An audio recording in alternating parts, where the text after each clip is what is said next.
Salutations, everybody. It is Maddie here today with episode 140 of the H.A.M Radio Podcast. And it's me, Karak, with ACG, and we're at 140. 140, yes. Damn, you guys are so good at that, man. Yeah, and this time it's just you and I. No Lone. He's with the fiance. So, married man already bailing out on us. You know, things just change, right? We're old news right away. Yeah, exactly. No Lone this week, so that means more time for Karak and I to run our mouth. As always, the links down below will bring you to our mobile listening section where you can listen on the go, whether you're an iPhone user or an Android user. And on top of that, if you consider supporting the Patreon, you get early access to the podcast. And also, if you're a part of that $1 patron donation, you can also have a chance to become a guest here on the show. Now, let's dive right into the biggest news of this week, the biggest meme, I should really say, for a lot of people, Nintendo Labo. So this newly announced project by Nintendo is, from what I gathered from I only watched the trailer they announced it with, is a piece of cardboard that you can form into stuff and then essentially interact with that cardboard, and the game feeds off that. Yeah. It's clear that, in my opinion, the target audience for this is kids. But people who are around our age are looking at this and going, okay, what about us? What do you think about this in general? Nintendo Labo, do you think it's a good idea? Oh, I don't know. So that'll be one of the rare times you'll hear me say that. I tease it mercilessly, and I will continue to, because it makes no sense to me as a product right now. But if it is for kids, I don't know of any kids that are of the age that would probably play with that have their own credit cards. You still have to sell to the parents. And I think that might be their issue. It really is weird that other people are like 4K, HDR, VR, and they're like cardboard bitches, and then they just drop the mic, and you're all, well, what about cardboard? Construction paper will be next. So I don't know. I mean, it could be awesome because they did Roby the Robot, right? With NES days, they had like the robot. I was thinking of like Brain Age on the DS. Brain Age. So Nintendo's always tried to do these side things, and you and I both don't want to admit this, but you and I both bitched about the Switch, and we were wrong. So it's like, yes, we could be it could be the next biggest thing, right? I mean, it's so weird. Yeah, see, I look at it, and I think the target audience is kids, but like you said, yes, kids can't buy it, but I think the idea is a parent sees it and goes, okay, you know, this would be good for my kid, you know, because some parents don't understand video games.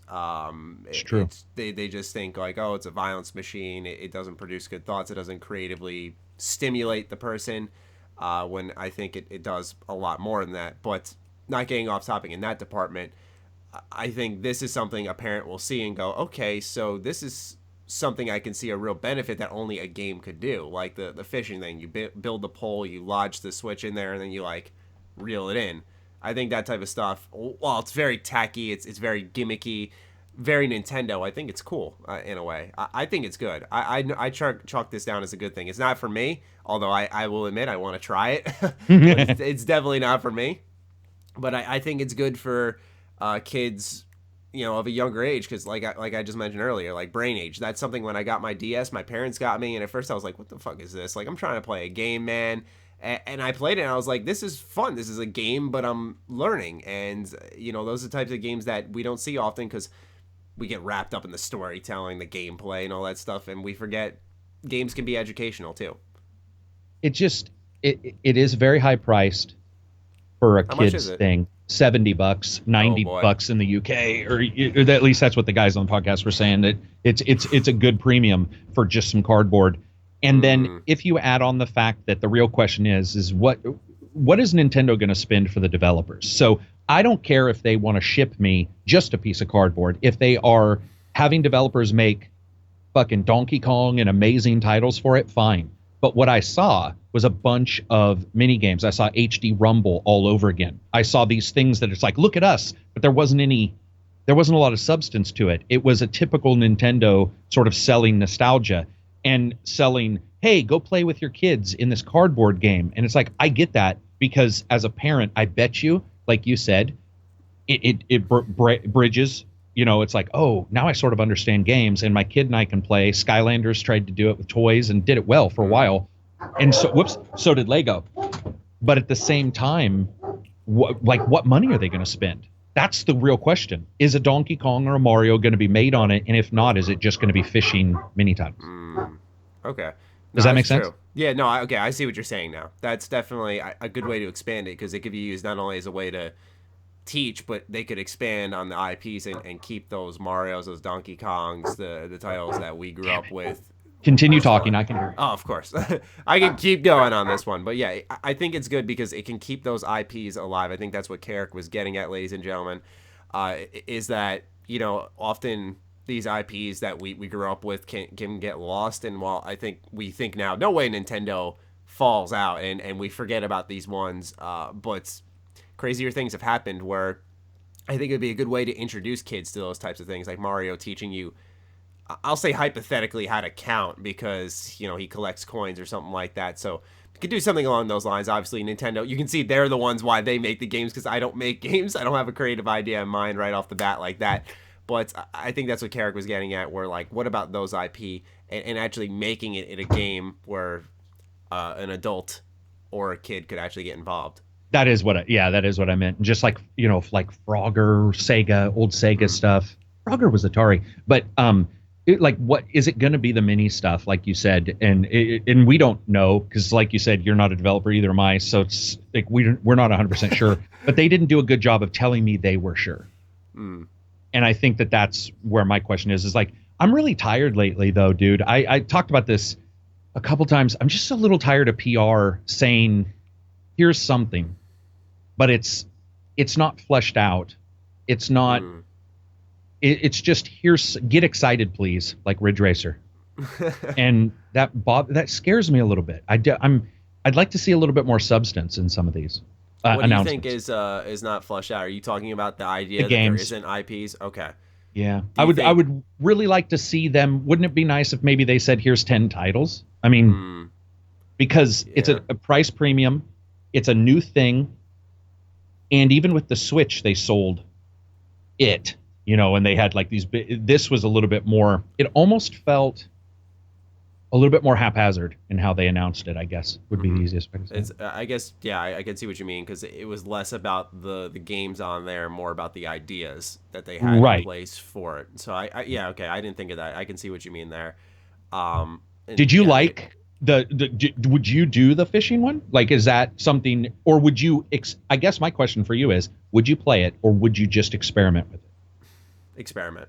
And part of me thinks that's what it's almost designed for, is like, okay, I imagine if I'm a parent and a kid, you build the piano thing. It's like, okay, this is a piano. Then you experiment. Because someone asked about it on Twitter. I think it was Brian Altano, and the person who worked at Nintendo responded and said, like, you'll be surprised. And of course, they're trying to sell a product, so you don't believe it completely at face value. But he was like, you'll be surprised what you can do with the piano. And while that's silly to read in a sentence, it makes you think, like, okay, so what songs can someone make on the Nintendo Labo?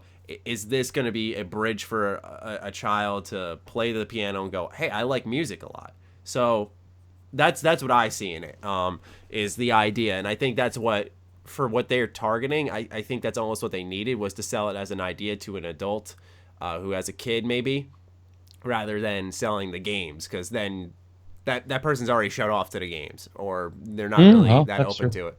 So sell them the idea of like, hey, they show building first, and then they show the Switch. It's like, okay, so this is this cool idea that ties into video games.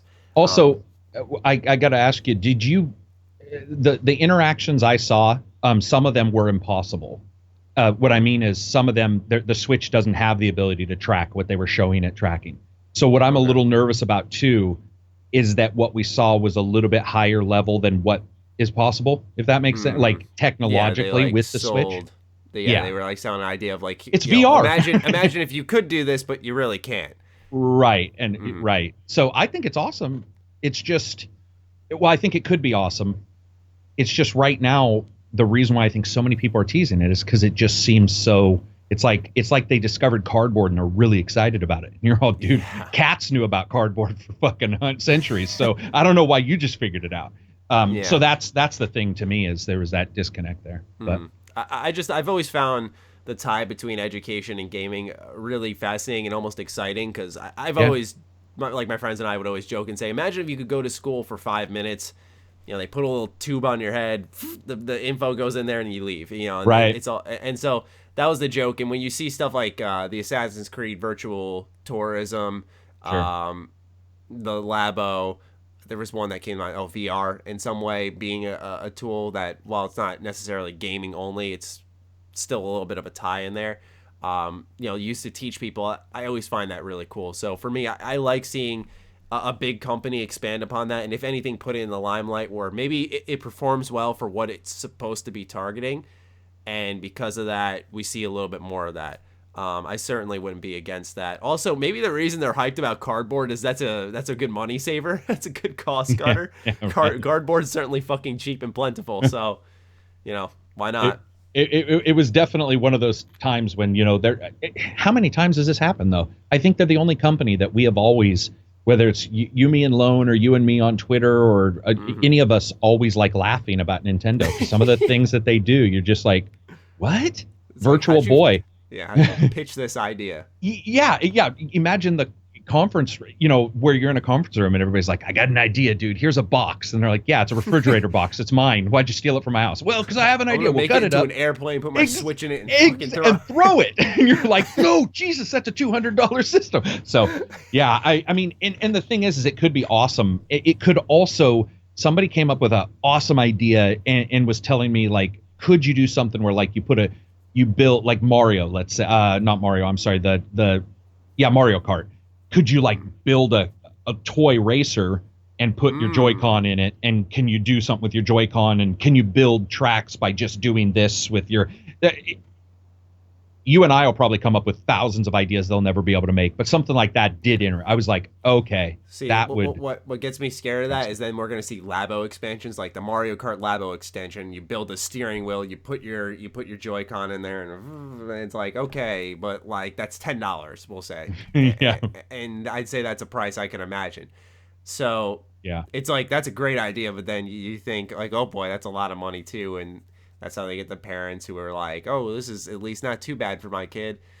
And again, the sensing, watching what I was watching and just seeing little bits of it, I was like, some of the sensing that they were supposedly doing just didn't seem possible with the Switch. And so I was starting to go like, is there an add-on or something, like, even if it's not expensive, is there something you plug into the port on the Wii or on the Switch and it can see things? Or I didn't really understand some of what they were showing. So it'd be interesting to see when I guess people saw it, right? Like they showed it physically to people. Yeah. And you could only bring your kid to the event. Yeah, right. I remember that. Okay. It's like, molesters, please do not come. You got to bring your own child. So yeah, it's interesting. What do you think about the price? 70 seems, I don't know. That's definitely high. I'd say, like, when I first saw that, before I even heard the price, I was like 30, 40. Like, right. That's the range I was in. And then I heard 70, I was like, oh. So there better be a lot of mini games and a lot of things you can build, or I don't see that going too well. Yeah, I think I read, and you might know this, but did they also say that there will be a non-cardboard version? So you can get the game and then they'll give you the design and you can use your own cardboard, which would make total sense, but and that would be cheaper. If that's true, and they did have two versions, like here's the cutouts, right? And the game, and here's just the game with a piece of paper with the cutouts. But again, like, do you want your kids running around with scissors? Like, I don't know. It's just, there's so many little caveats there that could be fun. Are you going to buy it? Like, just to test it, at least? We'll see. I'll see what else is out at that time, and right. I'll see if I'm really still keen on it. Like I said, I get excited about the educational tools, but I don't know if it's out yet or not. But like, for example, I never tried that Assassin's Creed virtual tour thing. Like, I just think it's very cool. So it's like, all bark, no bite over here. What about you? Are you going to try this out at all? I would say I'm the same. I don't know. I mean, I may it depends. Like, are they games that you could review, and would you need a child to? It's just it is really different. Would you need a child to review? Hey, well, can I borrow exactly, your kid? exactly. That's creepy as fuck. If a bearded dude shows up at your house and is like, "Hey, man, I got this Nintendo game. Can I borrow your kid? Fuck no, I'm calling the cops.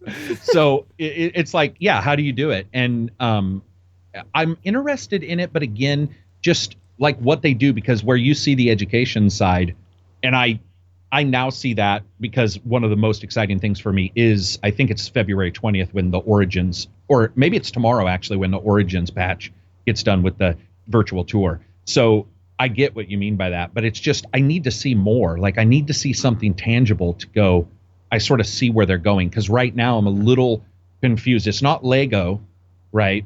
Mm-hmm. It's not Skylanders. It's not Amiibo. It's like this weird thing, and I just it's a little nebulous right now until I see something. Yeah, it doesn't imagine it's not really tied to a brand per se. It's its own thing. If they did the cardboard cutouts right, you could make little, like, you know, like a little Kirby or a little Donkey Kong out of cardboard. Something like that could be worth something. You know, somebody that could actually be pretty cool. Mm-hmm. But then once you made it, like, would you just fucking duct tape a Joy-Con on there? Like, how's it going to sense that again? Yeah, is my question. So that's just the technical me sort of trying to figure it all out. The only thing I don't get is, like, I saw the piano, when you like press the key, the switch picked it up. I'm like, how? Because it's a piece of cardboard and you're pressing down on it, and it's like, okay, but this is just cardboard, right? And like, that's one of those things I saw, and I was like, is that one of we're selling the idea, right? But not something you could actually do. Yeah, it's Nintendo, man. It's when we're like, okay, Switch is good. Their weird idea's good. They're like, no, we have a weirder one, dude. Yeah. Cardboard. So the Nintendo Labo, $70. We'd love to hear your thoughts on this. And now let's shift over to the complete opposite side of the spectrum with Dark Souls. So you and I, we were off last week. And we have this big Nintendo Direct. Lots of games get announced, but I think the one that stood out the most was, well, for me personally, it was The World Ends With You Final Remix. But besides that, Dark Souls Remaster. So it's Dark Souls 1. It's finally coming back. A lot of people have been asking for it. It's coming to PS4, Xbox One, PC, which PC desperately needed a fixed version of that. Yeah. And it's coming to the Switch. But you picked up on a detail I actually had not heard that day, and that was that it's going to be on Dark Souls 3's engine. Yeah, and I did email and actually ask a couple people if they had heard anything further on that, and it did come out that, yes, it'll be on the third engine. It will not, though, change the physics or the animations. So they will, which is what, that was my big thing. Like, not because I would care, but because purists would be like, you know, it's not the same game. It's like Crash. Exactly. Same game. Perfect example, because Crash did not turn out great for a lot of people. So, but yeah, I mean, it's exciting to see it on the Switch. And now I don't take almost anything for granted on the Switch because of Skyrim. I just did not think that would turn out to be my favorite version, and it is. So Dark Souls on the go, you know, on the pooper, could be cool. Oh, see, that's what I'm excited for. I heard all the versions, and I'm like torn between, all right, PS4, traditional, bring myself back to, because Dark Souls for me is like like, you ever have a game that resurfaces a memory of like a time where I was like, oh yeah, like that was good. For me, this part wasn't good. I had appendicitis. I got surgery, and afterwards I had to stay home for 2 weeks. The doctor like gave me a note. He's like, you gotta stay in bed, relax, recover, because I had fucking stitches all over on the left side of my body, and like it hurt to sit up or move. So I was like, all right, I gotta get a new game. So my mom takes me to the store, and I end up buying Dark Souls 1, and that was one of the few games I had picked up because of a Let's Play I watched. Like, I watched like 10 parts of, I think it was a GameStop or GameSpot playthrough. Picked this thing up, and naturally I love it. So it's like, do I go on the PS4 because, like, you know, bring back those good memories, or I try a new way of playing it on the Switch? I really want to see performance reviews for the Switch, because that is one bit of concern. I was actually watching older Dark Souls 1 videos I made, and I was like, oh man, I forgot the camera was pretty bad here. I think some people are going to forget some of the problems Dark Souls 1 had. It's still my favorite one personally, like many others, but I'm fucking stoked. Do I remember this right, that there were issues though that if you pause the game, you could still be attacked? You can't even pause the game in a Souls game. So that does make me question how the Switch will work, because that is how the Switch is played. So is somebody like Lone going to have to rush back to a bonfire because he's jumping on a train? Or is he gonna? Do you see what I'm saying? That could be that really does impact the feel. Is it going to be just a instant refresh status thing where you turn it off, it freezes it in place, and then you turn it back on and you're good to go? Or have they changed that save system to allow for mobile? Because I don't feel that selling it for mobile and then not understanding mobile has different weaknesses and strengths is a good idea, and that disturbs me more than anything. Is like, how are they gonna? Because there's an interplay there where you say, this is the main reason why I like my Switch is because I can take a shit, then I can turn it off and go over here. If I can't do that, does Dark Souls really make me want to play on the Switch if those things can't be used? So, yeah, because, like, for example, I remember I played First Souls on my 360. If you press the home button, you just bring up the home screen, but the game's running in the background. And you can still die. 2, yeah, Souls 2. I played it on PS3, bring up the cross media bar, can still die. So what I'm thinking is, I know on the Switch that when you press the home button, I'm pretty sure that suspends all media and it brings up the home button.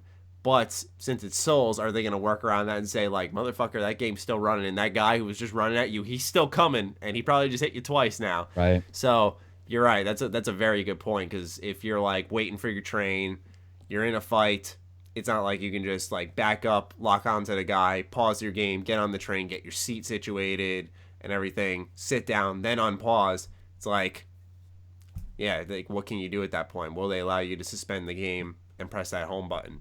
Yeah, it's going to, I think for a lot of people it probably won't be the biggest deal, but for me it is, just because, again, that's the strength of mobile.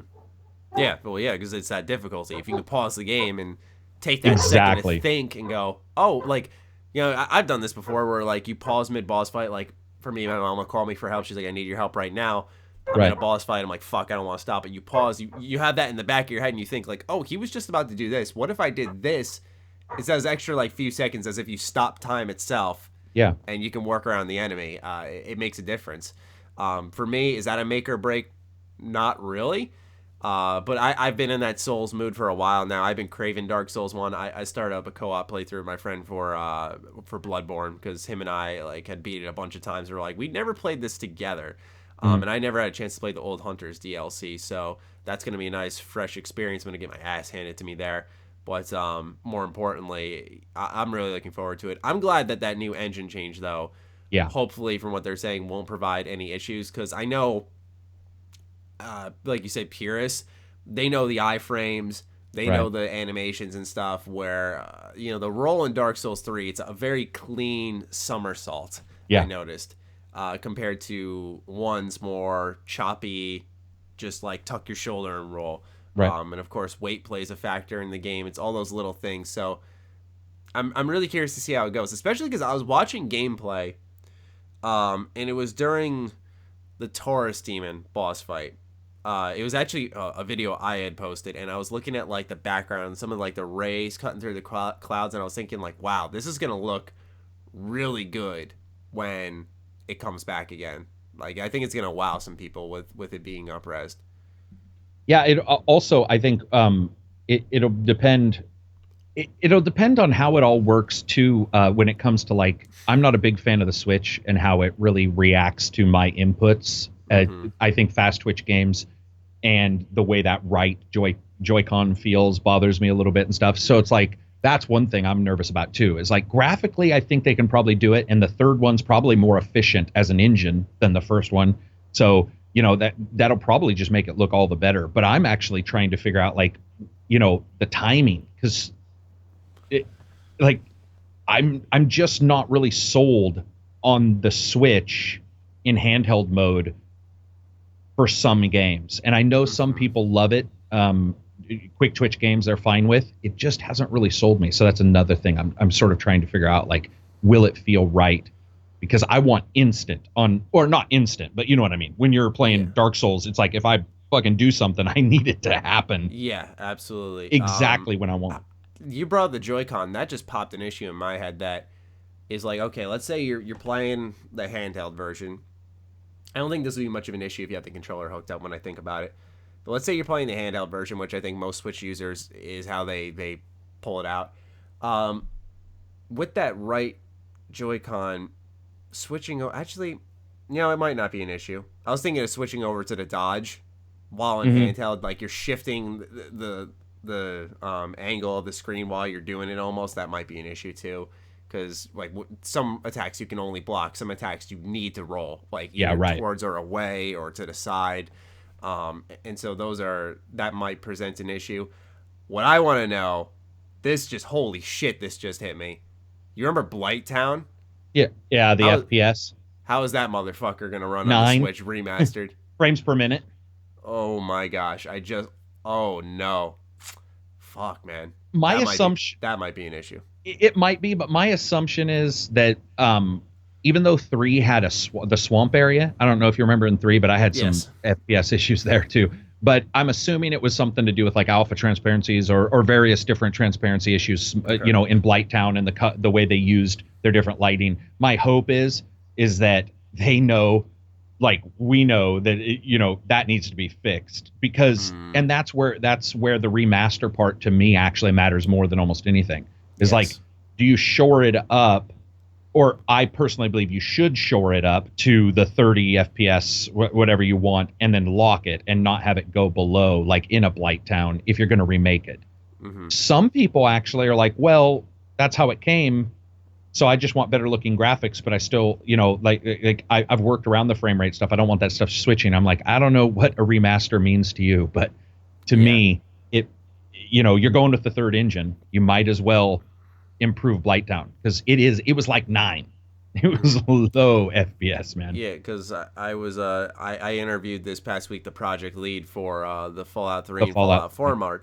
I said mod. And when I did, we were talking about how, okay, Fallout 3 is a flawed game in some ways, technically especially, and when you encounter that issue, when do you decide to make the change and stuff? So like they might make some adjustments that become more lore friendly, like the types of power armor that are introduced in the game that are in Fallout 4, will they be there and stuff along those lines.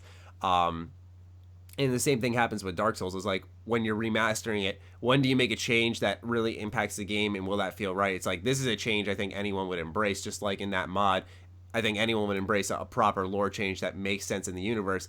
I think any Souls player would say, yeah, can the frame rate be better? Let's take that, right? That doesn't diminish the traditional value, the aesthetics, the nostalgia that the game is going to offer people. I think it'll only enhance it when they go, oh man, I remember when this area was bad. Now it's good. This is the new standard. So I think that's important for them to nail down too. When it comes to frame rate, there was Blighttown. There was one other place, but I think that was the worst. I think Blighttown was the one that I remember the most. Absolutely was the worst because like when it was when you entered, and if you looked in the distance, because the game didn't change its draw distance, so that you'd see an enemy at like the base of Blighttown, and you just skip along like that, and it would be ridiculous to watch. I think it was because there were so many moving parts. There was the windmill, there was the lighting, there was the draw distance and shorten. And there was so much happening, like there were certain enemies I think that were taking damage upon you entering the area based off how just the area was laid out. Like there was poison inside the swamps, and I think those would hurt certain enemies. And so I think with so much going on, the game just couldn't handle it. But when did that game come out? 2000. It was a while ago. 11? Maybe? Yeah, it was, or I thought it was 2009, but no, because there was, wait a minute. No, there was the other one. Wait a minute. It was like Dark Souls. 1, 2. Bloodborne, then 3, right? I think so, yeah. Yes. Yeah, Because so 11. Because Dark Souls 3 was in the April a year after Bloodborne, I think. Yeah, so I think you're right. I think it was 2011. Wow. Okay. I mean, that's a while ago. Yeah. So yeah, long. It's crazy, man. 7 years will do the 7 years of tech will do the game justice, and that shouldn't be a problem. I personally, if they get the pausing thing down, I personally will probably spend more time playing Dark Souls on the Switch than I ever did on the consoles if they get it down, because I do believe that is a game, for whatever reason, once again, like Skyrim, because I really liked Skyrim on the Switch, and now that I'm like playing those games, of course they're completely different style, but they're still fantasy, that kind of stuff. I like the way they look on that little handheld screen, and I could just see myself, jumping in there and really enjoying taking it on the go. Again, if they figure out the pausing thing, like that'd be the biggest part for me. Yeah, I adore Dark Souls 1, so I hope they get it right too, because like you said, I'd say next to PC, because I like modding, Skyrim on the Switch is my favorite version, and that got my friend into Skyrim because he's able to take it on the go, and I'd love for the same thing to happen with Dark Souls on the Switch. Me too. I think it's a good fit, especially because as the game series went forward, they tried to do more complex bosses, more bigger bosses. Not that Dark Souls 1's bosses are pretty freaking big, but some of them are as simple as just circling the enemy and hitting them from behind, where I think it'll be a little bit more manageable on the Switch. That's true. That's true. Was Dark Souls 1, I think that was the area. Yeah, was that the game where there was this big dragon thing with like 40,000 teeth in its chest and stuff, and it was in like this cellar kind of area? Yes, it was, because that wasn't 3. Yeah, and that's the thing, is like some of the bosses will, exactly. It would be like Neo. Some of the bosses will probably will work fine on the Switch, because I'm also worried about the control a little bit. But some of them are probably going to be, those ones where you're just like, fuck, it's twice as hard now, just because of how this all works. But I'm surprised it's being done, and that to me is the best part. Like, I just never would have expected it. I would never expected L.A. Noire. Like, L.A. Switch Noire is a big surprise. Yeah, Switch is doing some pretty cool stuff for the people who have one. Yeah, except L.A. Noire had that memory issue. I hope that somehow, I don't think it will, but that Souls 1 doesn't have that issue either. Yeah.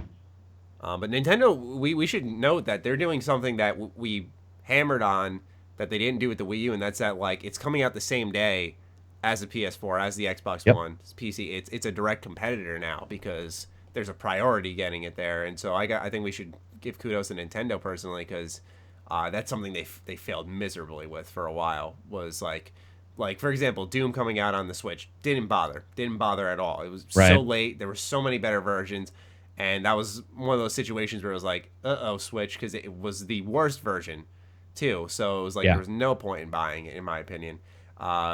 But like with this, it's like, okay, it's like it's coming out on the same day. Once again, that portability factor. One thing I will say, have you tried Xenoblade Chronicles 2 on the Switch? I literally try would be the perfect word. Like a couple minutes. Same. I bought it and returned it. I did not like that game. But that's one of the games that when you played it in the tablet version, it actually looked worse than when you docked it. Gotcha. And I wonder if Souls will have that issue or not. And I wouldn't call it an issue, but that predicament, we'll call it. Because for me, it was a little bit distracting in Xenoblade. It was gotcha. Because you look at Skyrim, you look at Zelda. Sure. These games look wonderful in their tablet versions. Yeah. And then Xenoblade, it's like, it looked horribly compressed. It looked very, very like PS3 era. And then when you put it on the dock, it looked like a pretty good game. And it's like, was that why I returned it? Absolutely not, by the way. But it was one of those things that was distracting, and I hope that's one thing I really hope that Souls doesn't have, especially because seeing your enemy helps, and when they're not heavily compressed like 40 pixels, that helps. When it comes to Xenoblade did that, but when it comes to, like, let's say Skyrim looks, I think, a bit better on tablet than it does blown up.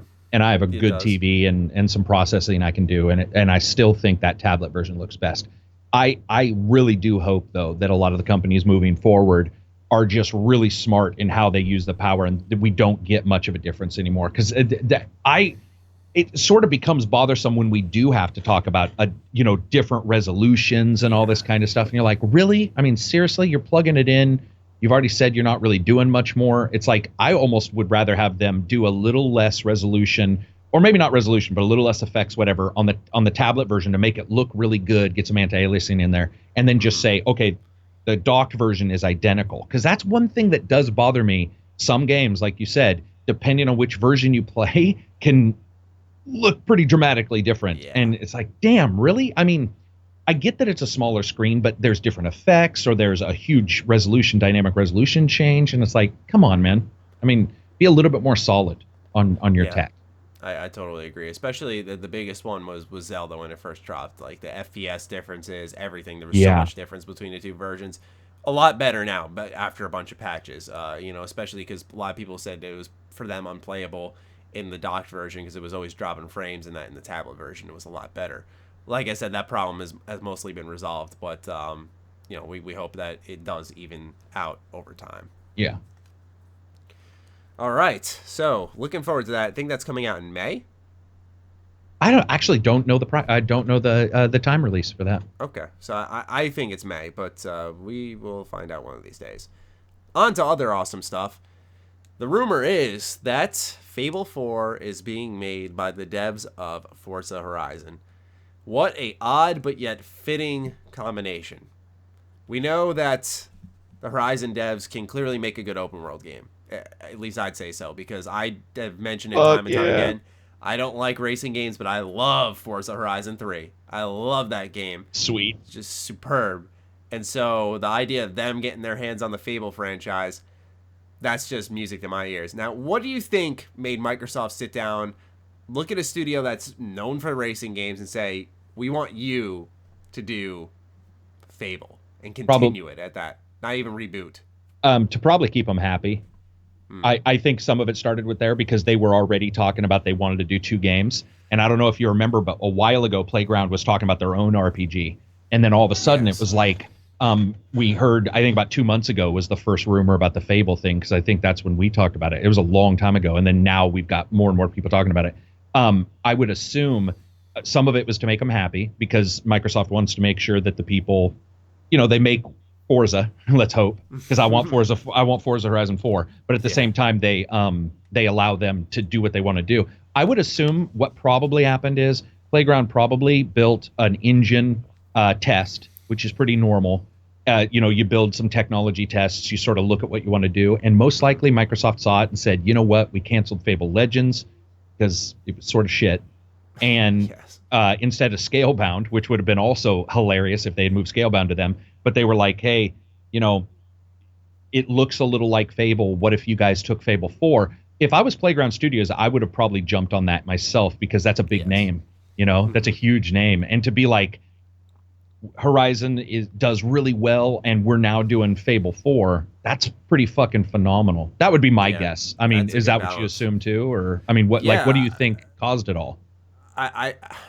Here's the thing is, after seeing, ironically, Horizon Zero Dawn and how well it performed, review-wise, sales-wise, and from the studio, it went from a studio of people who made what I thought was pretty generic first-person shooters. I never got too into Killzone, to a really epic open-world game like Horizon Zero Dawn. I think a lot of companies looked at it and said, why limit to what we know we're good at? Let's go and try to swing for a home run with something completely different. So I think it's clear that there is a lot of talent at the studio, like I said, to make. I think it just speaks volumes to make someone like me, who doesn't know shit about cars, who doesn't really care about cars, who doesn't know anything about them whatsoever, love a racing game and play hours and hours and hours and hours of it. I think that says a lot about it. So, or about them rather, and why they did it, like I'd agree with you. I think it's to make them happy. I think they probably did take a look at their game and go, well, what about Fable? Because that's something we want to bring back. I think they had said, as an Xbox had said, like, they don't want Fable to die. They just didn't know when it would come back. So it's coming back a lot sooner. It makes me happy it's coming back, because my friends and I were just talking about Fable, and I was like, I loved Fable 2. I loved Fable 1. Fable 3 was, funny enough, my introduction to the series, and I still managed to like it because I didn't know any better, so I still enjoyed it for what it was. But once you play like 1 and 2, you go, whoa, this is a special series, and it's one that I think gaming needs. It's just a very happy, free, do what you want type of game. It was almost a cartoonish style to it. So yeah, it's going to be interesting. That's the other thing. It's like, this is so weird it can work, right? You know, you look at the realistic racing games they make, and then Fable's complete opposite in every single way, shape, and form. But if they can make a good open world, then why not try a good open world Fable game? You know, that's maybe the motto. It's like, you guys know how to construct one. Now just write some good characters with it too. Easier said than done, of course. I would have the other company that, because I think we have talked about this, is, and I know you weren't a big fan of their next game, but you have like Just Cause developers and then Mad Max, and you have, you know, them making what I consider pretty incredible open worlds. I had always hoped Just Cause developers would take their engine, because if you look at their engine, aside from buildings, ignoring the buildings looking terrible, you know, some of the stuff they do is fucking insane. And yes. I had always been like, oh, wow. And then when Playground, when those rumors started coming out, I'm like, in a weird way, it's the same way I feel about them, where I'm like, that is a good fit for an RPG, as, you know, just something about the way they put together their stuff. I'm like, that could be really, really cool. It'll all depend, though, like what Fable 4 is, too. Like, is it going to be how... I'm hoping, I mean, is it going to be Forza Horizon but Fable, and you're running around with leaderboards and fucking joining people's groups? Because then I'm not as stoked. No. I did hear that Playground originally was planning on something completely different than Forza Horizon. It was not going to be as anywhere near as online focused. So my hope is Fable 4 fits into that. Yeah, and I think, once again, I think the Horizon Killzone thing is having its impact, because one had a multiplayer component, Horizon straight single player only. Yeah, right. So I think the idea of this being so different is they want everything different, right? At least we'd hope so. Because right now we're kind of running off the code name of Fable 4. I don't know if it's actually like a guarantee, like if it's Fable, it is Fable 4. I think it's just like a fourth Fable game, which is a huge difference, because they could be rebooting it. Like you said, it could have some online components, some interconnectivity between gamers. We don't know quite yet. Based on the games they have made, they do those well. So we could see maybe it'll end up being something good, but at face value, that's not the type of Fable I'm looking for. Yeah. But they might have a good idea. We don't know that, though. Yeah, that's a good point. I never thought about the Horizon Zero Dawn kind of thing. But yeah, you do see a company make that switch, and then other companies look and go, well, you know, I mean, we can't just immediately do what they do, but you see that, and you see them make that switch. And I think it does sort of make developers go, maybe we should, or maybe we could, you know, go and make this different title. Well, in Microsoft's position, it's like, I think it speaks a lot when I say, like, it's in about a month, it's going to be a year since I've turned on my Xbox One. It's not like I'm looking to not turn it on. I have not turned it on. Like, and I'm not exaggerating. I haven't turned it on for going back to games. I haven't turned it on for movies. Nothing. So it's like, Microsoft might notice people like me who maybe not for as extreme of a amount of time, but people who don't go on their Xbox a lot because they know games play a factor, and they go, well, Xbox is performing well, let's take a chance and get more. Because we've talked about before how, like, yes, PS4 is way ahead of the pack. They're performing excellent. They have wonderful exclusives, but that doesn't mean the Xbox One is really doing bad. It's selling incredibly well, and people are happy with it, but that leads to Microsoft being able to almost, in our perspective, take a chance. Yeah. When it's really not. They're doing well. So it's like they're experimenting at this point, right? Yeah. So I think that's the other thing. It's a difference in perspective. They can take a chance because they are technically performing well, and they can bring more gamers over to the other side. I just think it's a little bit dangerous, though, to double down on one of your top studios and have them working on two of your biggest IPs now. Forza is a huge one, or Forza Horizon, I should specify, is a big one, and Fable's a big one. And you got one studio handling both of them. And we see what happens with, like, a Bethesda Game Studios. When you get a bunch of IPs people love in one studio's hands, it's like people are never satisfied. There's a big demand for them all the time. And then it leads to, like, spin-offs that could work out really well maybe, or not work out well. Feels to me, it reminds me of, like, remembering the days of Microsoft, you know, bizarre Bungie and BioWare, and then they sold them all after they got massive. And it feels to me it's like Playground and Undead Labs, I guess, is announcing something for State of Decay today. There's a couple first party, you know, groups that they work with, or somewhat first party groups, and I think Microsoft cultivates them well at some point and probably just lets them do what they want to do. I think it does suck that maybe they don't have that many, so one playground has to do 2 of their major IPs. But I think at the same time, sometimes it's what you know is better than what you don't know too. So it's just like, well, yeah, we don't have that many, but the ones we do have are good. And True. So maybe Microsoft is, because personally I like the idea of not having all your eggs in one basket as well. Because like, what if you don't get along, or what if something weird happens, whatever. But I think for the most part, that probably isn't in their like thought process. They probably just saw something and were like, let's do it and see. We also saw how much Microsoft made from the ID at Xbox program, so they're able to take maybe a little bit of a chance on their AAA development because they're getting all these revenue streams from their indie games, for example. So that could play a factor into this choice too, just that additional money. Yeah, and remember when back in the day, dude, PSN didn't charge? And everybody used to always be like, man, Sony's great because they're not charging. I'm like, no, you don't understand. Sony's a company. When they see how much Microsoft is making, they will figure out a way to charge for it. Like there's and they did. Microsoft does have little ways of revenue streaming, the indies and all that kind of stuff that we don't even know about or we don't hear about unless somebody runs a news article on it, whatever. And it's I think the example out there that like Microsoft's doing terrible or whatever, when they're like, dude, we're selling better than the 360 by a massive amount, and the 360 was our biggest success by a massive amount. You're like, what's really happening is you're just selling to a much wider pool. And so I think it does. I think it gives them cash to sort of say, okay, here's what we want to do. We're going to try this. We're going to bring back Fable.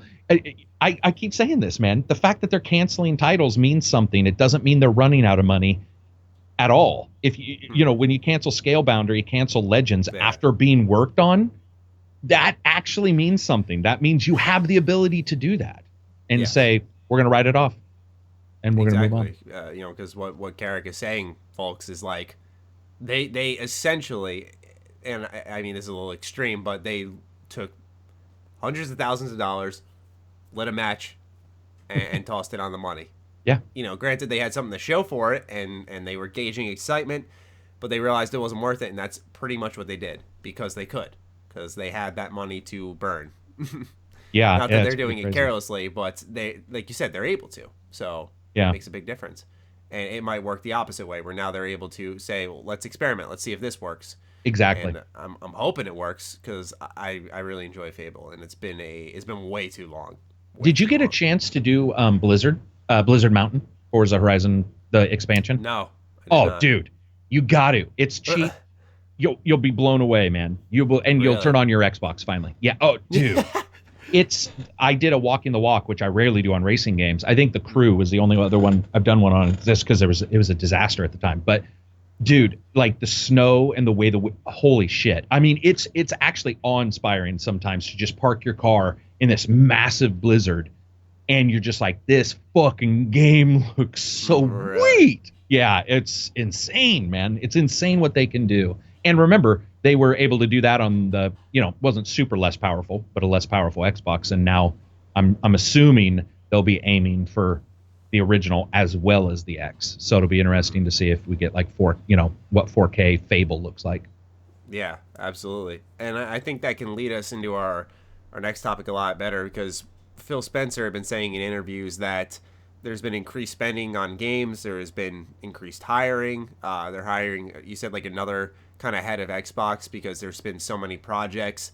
And this is happening over, I believe you said, the course of the next 2 years, correct? Yeah. So we know that they're doubling down on games. Do you think they're preparing for the future generation at this point to just go all out by then? Yeah, because every time we talk about this, we always have to remember that it does mean if they're doing something today, it could be 3 years before the game comes out. Yeah. So I don't know, man. Microsoft, the Xbox X is doing so well that my assumption is that Microsoft will use the same team and do an iteration again, because there isn't really a technology available right now that is a big jump, and crypto miners are making the PC not as much of a competitor as it used to be because of the cost of cards. I mean, they've gone up like 400%. Like, it's ridiculous how expensive a card is. and RAM and stuff like that. So I think they are planning for the future. Obviously, I do think it was funny because I talked about that in the Discord and stuff, and then I sat there and thought, and I'm like, wait a minute.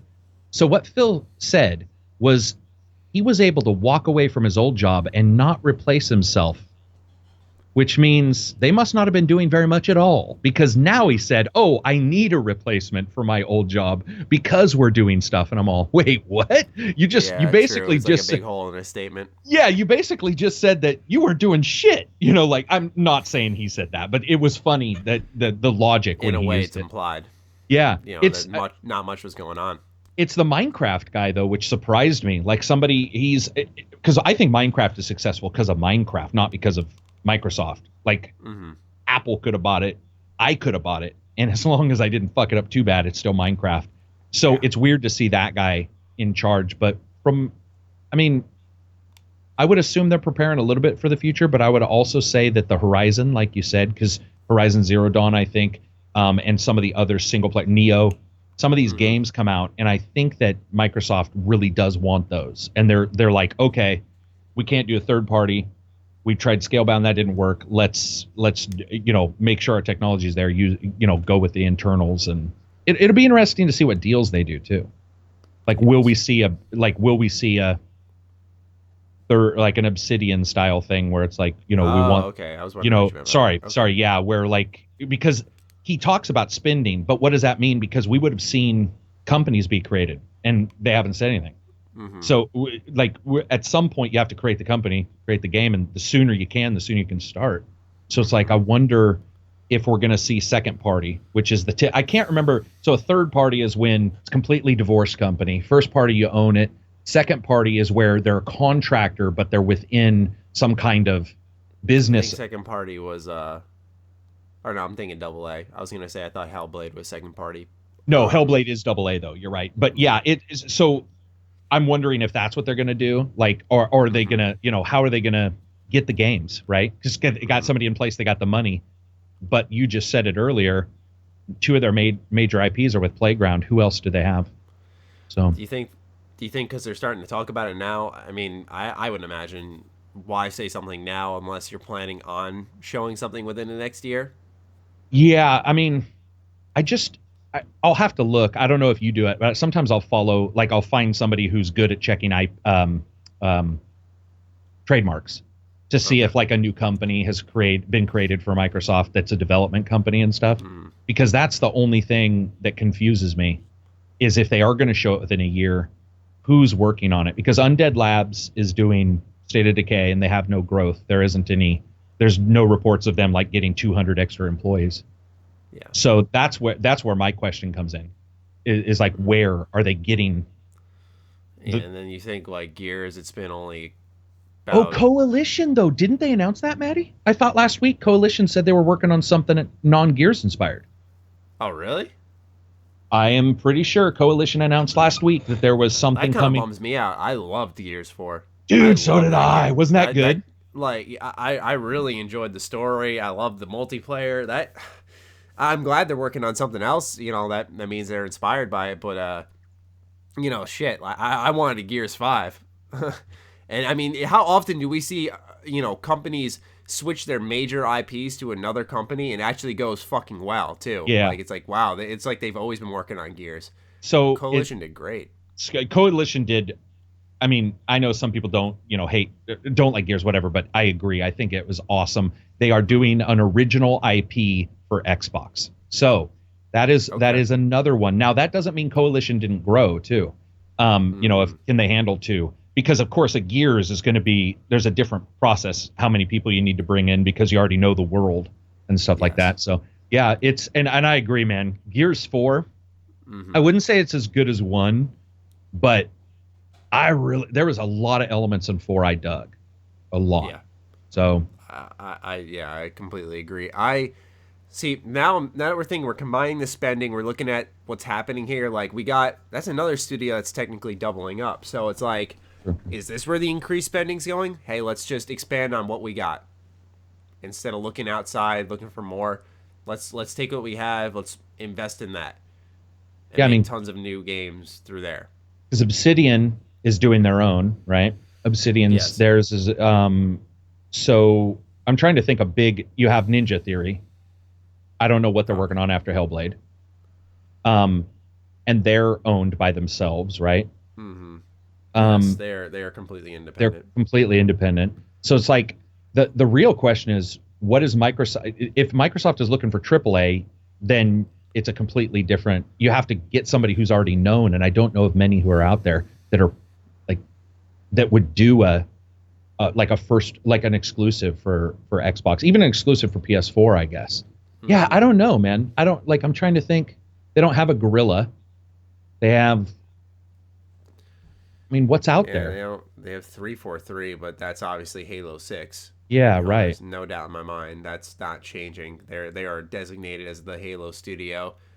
Yeah, it's because nowadays it's like if you are a Bethesda, will say, or an EA, you want it on all platforms because you want to create your game and have it get to everybody. And then if you're exclusive, like for Sony, will say you're producing a game for millions of owners. There's so many. And sure, you can get to more, but Sony's paying a lot of money to keep you exclusive. And then Microsoft, it's like there's still a good amount of gamers, but it's a matter of like the audience, the inspiration, and rather with the big movement of independent studios, does anyone want to be tied exclusively to a Microsoft? Which, I don't know, maybe this is a sign that they are not as flexible as Sony. It could be. Because Sony seems to be just reeling in people left, right, and center to work on their stuff exclusively. So I don't know why Microsoft has an issue. I think I can say this. Mm-hmm. Hang on. I'm just running through what he said to me. Yeah, so Ashen, the game I always talk about, the Zelda-style game, that those I was going to have them do an interview and just recently on the channel just to see where they were. Because, again, same question. Like, if this is a Microsoft-only title, because it is. Okay. I will say that that's a title where an influx of money could do, even though I mean, from what I've seen, I cannot wait to play that game. An influx of money could do amazing. Maybe some of these older titles that I can't remember at an E3 that they showed or whatever, they are, putting extra money into as well on the side. Because it was weird. It was like, well, I can't do an interview because we're going to talk about something later. And I was like, that's odd, because normally you've announced the game, you can do the interview. Like, once you've announced the game, you can just say, I can't talk about certain things. But instead, it was a little bit more like, there's some big stuff in the future. So maybe they're cultivating a cool little, indie house or two. I mean, it would be awesome to see. I know also a lot of those exclusives that we saw on PS4, you talk to the devs and they've been talked to and asked, they will say blatantly it's because the Xbox One had issues with eSRAM and issues with resolution. True that. It was not because they disliked working for Microsoft. In fact, a lot of the companies have been like, they've been very good to work with now.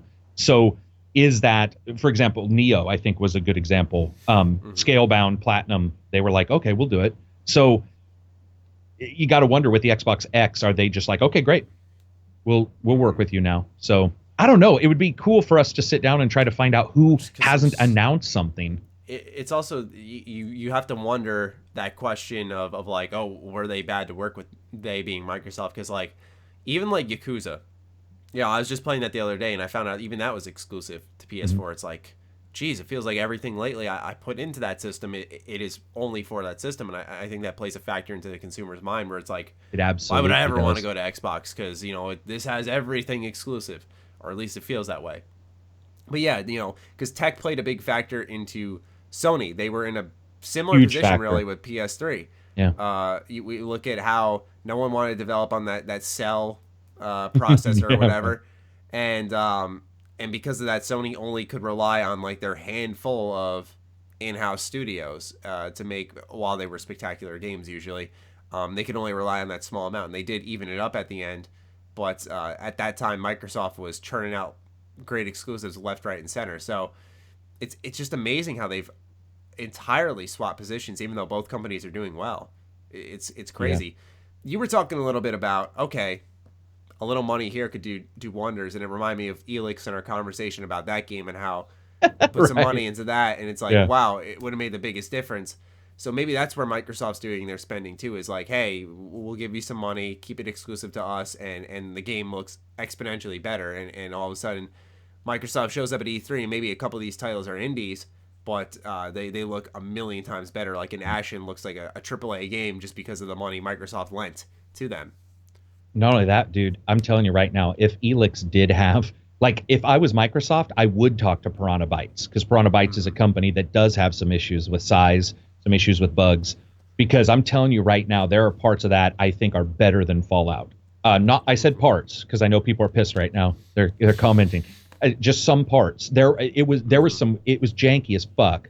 It was Two Worlds versus Skyrim kind of thing, where you were like, this doesn't feel the greatest. That's almost But appealing. that's exactly what I mean. And so, like, if Microsoft was all, here's the money to do those things, and then you have to look at, like, is exclusivity a big deal, or is it a timed one? Microsoft has never seemed to be like Sony in the way that Sony is usually, we want exclusivity forever. Microsoft has always been more about the financial kind of side, the 1 year fiscal. So they're like, okay, 1 year is what we want as the exclusive. 6 months, Tomb Raider, yeah. So an indie who maybe doesn't have the money, and needs it, and a Microsoft comes in and is like, we will give it to you. Because I know that multiple people that have talked about it in the industry have been like, there's been times where one of these companies has said, we'll do this and this and this, and they're like, we don't want to do this deal. But I'm sure a lot of companies out there can't make it. Obsidian has already said they were having huge issues. And, or Platinum, when Scalebound was cut, I'm sure they had huge financial issues. So I bet you there's companies out there that are like, we really want to do this, but I don't think we can, unless a Sony, a Microsoft, or a Nintendo says, you know what, we will foot the bill for exclusivity. I've always felt, though, I don't know about you, but I've always felt that it's like, does exclusivity in a small time frame ever well, okay, how am I saying this? I think sometimes it makes more sense to just be exclusive forever. Because let's say it's like GTA, where you get, I think it was 50 million for the side stories, get Ballad of Gay Tony. It might have been more than that. They got a couple, 50 million? Yeah, it was 20 or 50 million that they got for those. But let's say it's a smaller company, and it's like 3 million. Are you going to make 3 million in 6 months when you go to the Xbox or the PS4 if you're exclusive on the other one? Instead, maybe you just say, we're making the game just for this, and we're going to make it the best it can be just for this, because the technology, we know exactly what we're doing, and we're going to work on just the technology for this. We're not going to have to test PS4 or Xbox or Switch, what have you. So, I mean, I wonder about that too. Like if we will see that. I don't know, man. Their money's got to be going somewhere. It's just hard to track. It's like Microsoft is like, we're spending money, and everybody's all, well, where? Because we don't see it. It's all under the radar. Yeah. It is under. See, this is stuff I haven't thought of. It is under the radar, dude. Like, I wonder. It's like they're just sliding blank checks to like every company. Like, here, do what you'd like. So Obsidian is doing what right now? They're doing their own humorous RPG. Unannounced IP, brand new. Published by them. Published by that new Take-Two subsidiary. The Division, or the Division. That's what it's called, or something like that. So, what else is there? It's the money. The money's going somewhere. It's really hard to track where when. Like, I mean, we saw Cuphead. I'm sure they spent money on that. That game looks spectacular. I think that's mainly because of its art, but still, that definitely looked like a game that you got to put some money into.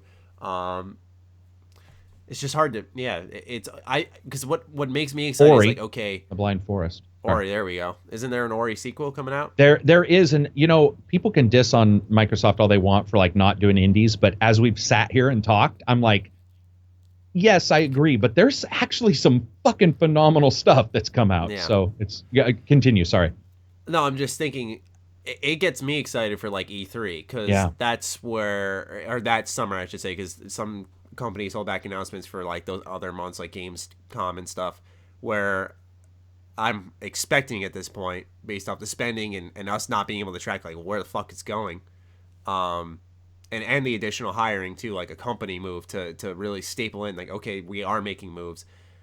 Then I'm expecting them to come out and announce and say like, we got some shit coming, because they have been guilty twice of really hyping things up for E3 that have not been good. Like, I thought Project Scorpio, while I'm happy that people are enjoying the Xbox One X, I didn't think it was as, oh shit, as I really thought it'd be.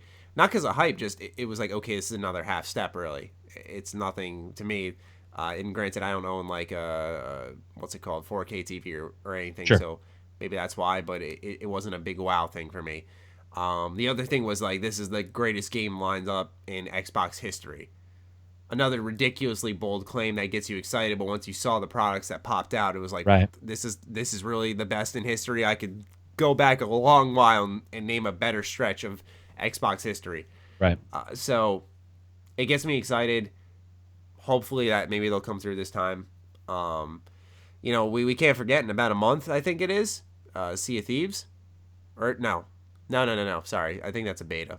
No, Sea of Thieves is coming this year. Sea of Thieves is out like February, I believe. Oh, fuck yes. Yeah, or perfect. And did the NDA drop? I don't know if the NDA dropped, but I have been hearing rumors that is phenomenal. Mm-hmm. So I'm not surprised. I've said from day one, I'm like, this is going to be a game that, people who pay attention will love it, will be excited. And when it comes out, it's going to be like that game that like takes the internet by storm. It's going to fucking surprise people. People are going to hop on. It's going to be streamed all the time. That's what I've been calling for a while. So I do hope that's what happens, because like, it's the return of Rare. Right. It's exciting for everybody. I really hope that's what happens. Yeah, it's funny because I wanted into it, and then like it took a while to get the beta. Remember back in the day, like when the person we know used to work at Microsoft, and it's, they were like, oh, we can, possibly get you in the beta, blah, blah, blah. And when I finally got in, I turned it on and I was like, yeah, okay. And I was doing something, it was like, I'm doing something else. But I saw some video, the occasional video, and I'm just like, I sort of get it. It'll depend on what you can do. But there's been, as they've shown more and more, there's been times where I'm all, oh, fuck. Like that, that looks awesome. So yes. I hope it does. I hope it does phenomenally well. I completely agree, because with Sea of Thieves, it was, I watched the trailer. They did this. I can't talk. They did a trailer that highlighted a lot of the features and like factions you can join and the quests you can do. And on paper, it was like, okay, you can collect chickens on this island, and here you can hire this guild and hunt for treasure. And it's like, okay, like very without context, that sounds very whatever. Yeah. But then you think, okay, it's a multiplayer group. Okay, I'm traveling with my friends. We're doing this together.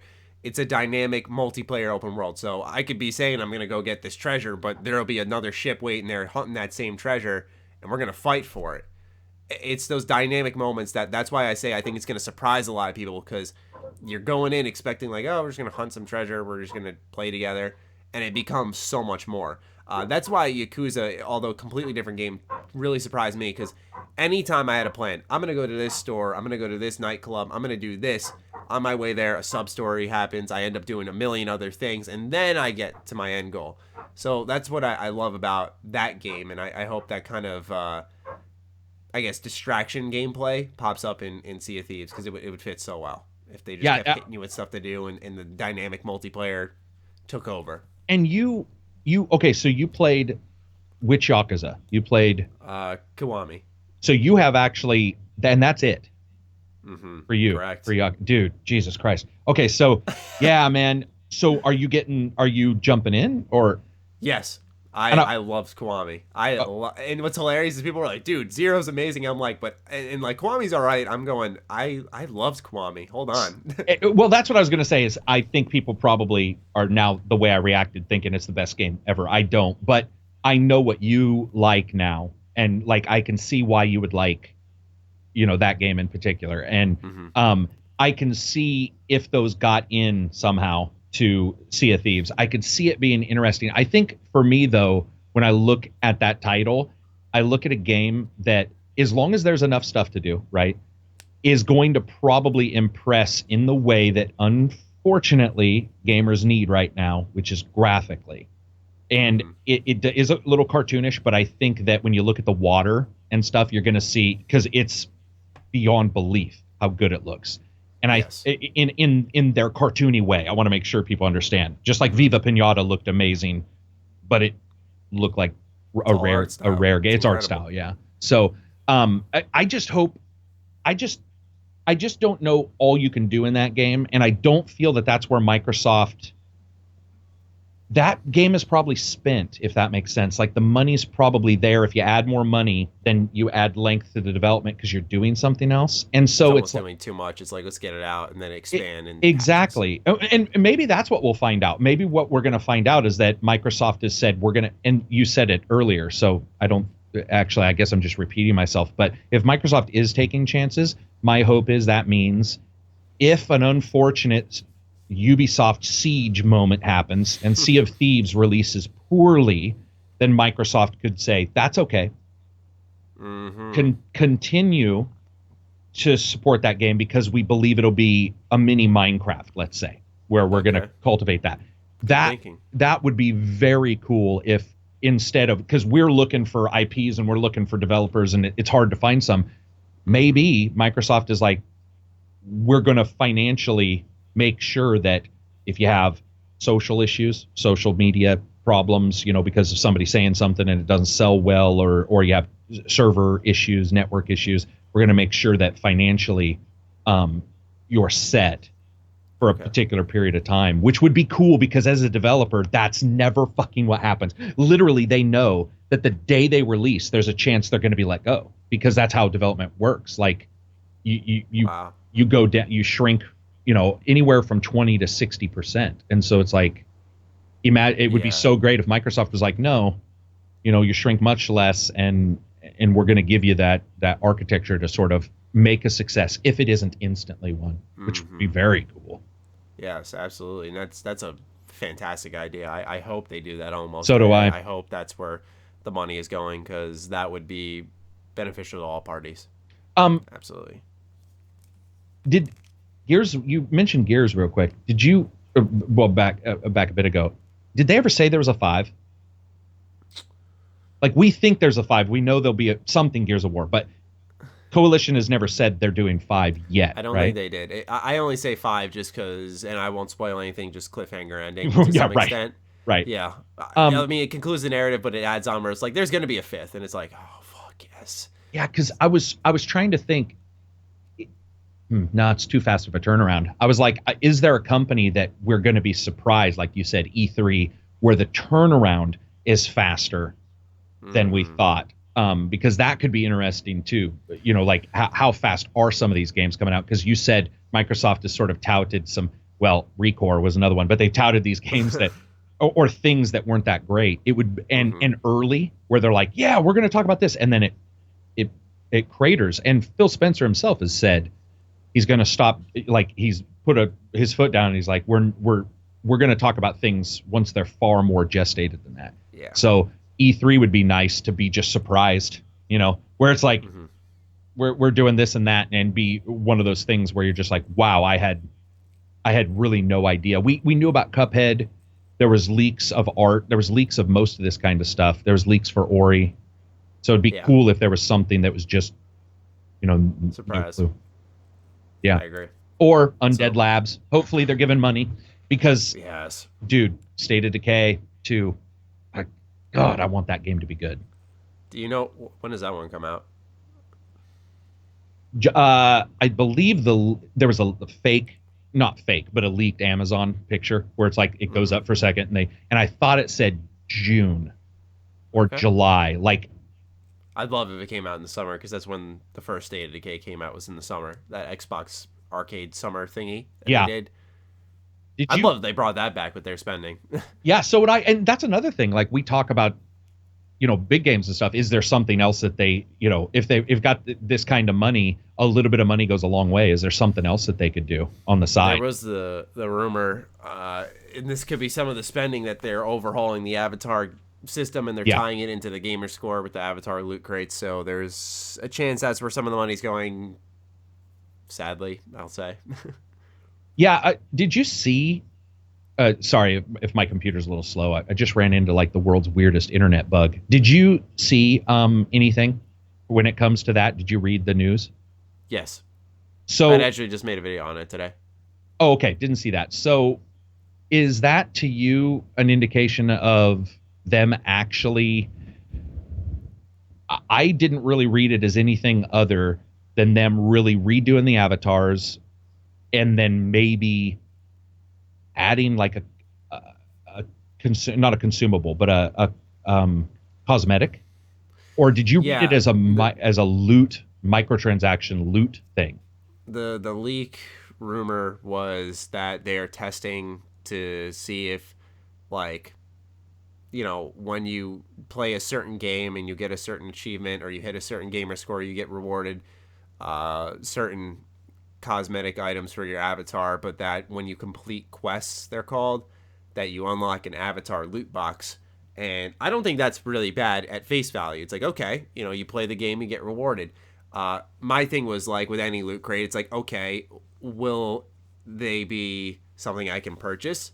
Will it be intrusive where when I unlock a free one because I played the game, it goes, well, if you buy $5 worth, you get a free loot box as well on top of that.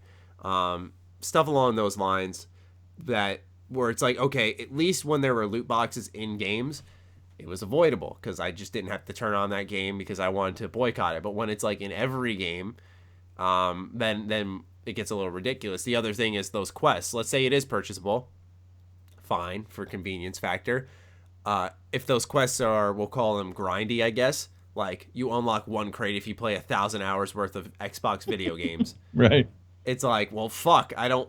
And then it's like people might feel, I wouldn't say pressured, because that's really your own choice at that point. It's completely cosmetic.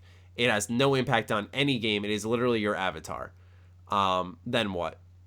And for me, I don't really care about my avatar. Mine has been the same for years. I'm wearing a Rangers hat and a Ninja Turtle shirt. That's all I need in life. And I don't care or really think much of it. But I made a video on it just because it's more loot box stuff. And it's like, well, this could be where maybe some of the spending's going because they are overhauling the avatar system. That is definitely happening. So I know now that I thought of that could be where some of the money's going. But is it going to tie in the gamer score system? That remains to be determined because it's just a rumor at this point that came from Windows Central, I think. And they had like various sources and stuff they were claiming. So we'll see. I mean, it's so weird because I always hear, and you and I, we run channels and the people we talk to gravitate towards us for particular types of news. So just because we agree doesn't mean the world agrees with us, kind of thing. I want to make sure people understand that. But it is weird that everybody I talk to hasn't adjusted their avatar in fucking forever. Oh, And you're like, okay, so who is? Obviously, people are. Microsoft, any company would look at your metrics and go, we've got people who enjoy, the avatar stuff. So obviously people are. But it is weird, dude. I don't know anyone, not a single person, no exaggeration, who has changed anything on their avatar on the Xbox One. They literally bought it. They were like, oh, it's an avatar like the 360. And they were all, okay. And then they just, maybe Microsoft wants them back into that too. I was going to say, I think it was the opposite. I think no one was doing it. And they said, well, let's overhaul it rather and see if we can get people into it. I mean, look, it's like the Mii's on the Wii. It's fun. You create them, you fucking leave them on the side, and that's it. It's like that's all there is to it. If they somehow, it'll be cool to I've always said that, and they used to do this with the 360, is when you got certain achievements, they would come with avatar items. And I remember, like, in Fable, I think it was Fable 3, you could get, like, a pirate hat, I think, with one of the achievements. It's like, okay, and I throw it on my character real quick. If they make it that quick, seamless, like, how the Xbox has a snap thing? Yeah. If I quickly, like, get the achievement, I hold the Xbox button, it snaps in the avatar screen, I can equip it, boom, just like that, and move on. That'd be cool. And if they turn into, like, almost a mini RPG system where it's like, now you get, like, bonus gamer score, we'll say hypothetically, which makes no sense, when you get certain achievements, and those add to your quest points, and then you can get more of those avatar loot boxes, it's like, okay, Sure. Maybe it adds to the game. For some reason, just so you know, I thought that's what it was. Okay, and so it's possible. Yeah, so what you just described is why I was a little less, not less than you, but a little less nervous or anything than I would have been. Yeah, I wouldn't even say I'd come across nervous, because my first approach in the video was like, look, here's my optimistic point of view, which is usually when you talk about loot crates, especially in videos on YouTube, it's like the first thing, it's like, let's talk about what could go fucking wrong here. But yeah, right. My thought process was like, we've seen Microsoft in situations where they have a choice to really make a consumer-friendly service, and they usually take that route. Like, I think Game Pass is consumer-friendly, and I think this would just be another step towards that, is like, what can we do as a service rather than the games, because they don't have games, to make people want to play the Xbox, to make it rewarding when they do play the Xbox. Like, wow, look at all that's changed. New avatar system, new gamer score system, new, what's it called? What was I just mentioning earlier? Lost my train of thought. Achievements, game score, some avatar items. Something I mentioned before. Regardless, doesn't matter. It's like, oh wow, look at all these changes. Xbox has this fresh coat of paint for all the new players coming in. So, like I said, I think with the spending, I think with the avatars, I think with all the changes they're making under the hood, it's gearing up for the next generation where they can do something huge. Like, instead of like what we've seen in previous console gens, like, here's 3 exclusives, like they'll have fucking 10 for launch day and be like, we're gonna hit you with a ton of games. There's something for everybody, because that's one of the biggest successes with 2017 gaming in general, but really a lot of them were exclusives on PS4, was there was a game for everybody. Yeah. And if you have that for like a launch platform for a new console, I mean, damn, you're set. I honestly, other than I can't even remember what where my avatar shows up in the Xbox now that I like, when I'm thinking of going to the home and I'm like, he's not there. So where the fuck is the avatar? And I think that's another problem, is I don't know why it's almost like the paperclip in Windows, whatever the old Windows Word program used to be, where they're like, hi, my name's Clippy and I'm a fucking funny little character. It's like avatars are like that, and you're all, but why? And why? And I don't want it to where my version of Battlefield 1 versus a PS4 version gets me an extra sock if I'm playing the Xbox. I don't want that either, because I hate that split platform shit. So it's like, what can Microsoft do with the avatar system? And what's weird is Microsoft needs to make the avatars matter.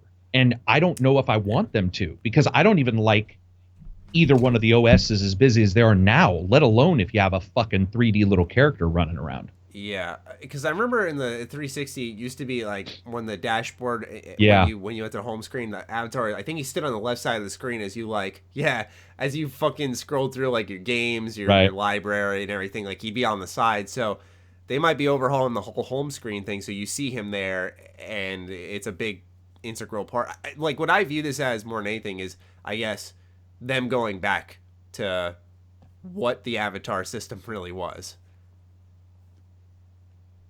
I'm trying to remember what it was. Like, that's the thing. It really wasn't anything. It wasn't just anything. There. It was like the Mii's. It was like the Mii's. I will say they had Avatar Motocross. They had Avatar Football. They had Avatar. They made a couple Avatar games. I didn't even know those existed. Yeah, So if Microsoft did something where, like, in your OS, and I call it the OS, but in your dashboard, like, there's a mini game in the background or something that you can play. But even that, again, it's just adding a layer of little fucking idiosyncrasies with everything I'm trying to do. It already is convoluted. So it's like, how do you bring that forward and say, boom, avatars matter, when you're also telling everybody we're making the OS snappier, we're making your shit be found faster. It's like, okay, then to me the avatar doesn't have a place at all. And it's almost like you're revamping the avatar system means it should go away. I would rather, like you said, you beat a character, or you beat a game, let's say you beat a dungeon, I would rather get a background image that was professionally done as a reward than a fucking hat. It reminds me of that. I felt so scammed. Like, I remember I got the Bloodborne Platinum. I was so excited because I had heard, like, oh, you get a dynamic PS4 theme if you do. And I'm like, oh fuck yeah, I was already going to Platinum it. Now I'm definitely going to do it because that'll be really rewarding. I do it and I find out it's UK only. You can only get it if you platinum it and live in the UK. No. And I'm like, fuck you. So I think it would be great if, because I always said that when you get that platinum trophy, like 9 times out of 10, that's taking double the game length and a lot of additional effort to get that. Like there should be a reward beyond like a little trophy. There should. And I think that Microsoft, that would be a great step forward if it's like, here's a cool rewarded item, whether it's a background, gamer picture, what have you, to say like, I did this. You want they talked about how their gamer profiles and the gamer score, they wanted to represent different types of gamers. So like someone could be really good at Halo and have only 2,000 gamer score, and it looks like they barely play games, so they might have 1,000 hours in Halo. How do you represent that versus someone who's got 100,000 gamer score and plays a lot of different games, and like maybe he's just he's really into RPGs. Like how do you show that? So it's like I think a lot of it's coming down to identity, and that's what they want to narrow down with the avatar system and profiles.